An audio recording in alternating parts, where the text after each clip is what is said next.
மகா சிவராத்திரி தினம். அந்த நாளில் என்ன சிறப்பு என்று பார்க்கப்படும் பொழுது 5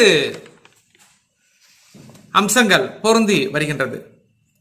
ஒன்று மகா சிவராத்திரி, சிவயோகம், சர்வாத்தி சித்தி யோகம், சிரவண நட்சத்திரம், சுக்கிர பிரதோஷம், மேல்நோக்கு நாள், இப்படி எல்லாமே அமைந்து வருகிறது.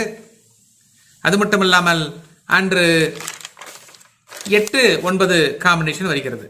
இது 300 வருடங்களுக்கு ஒரு முறை இது போன்ற அமைப்பு ஏற்படும் அப்படிங்கிறது ஜோதிட சாஸ்திரங்கள் கூறுகிறது.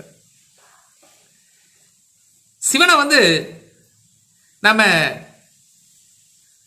புரி சடையான் அப்படின்னு நம்ம சொல்லுவோம். என்னது? புரி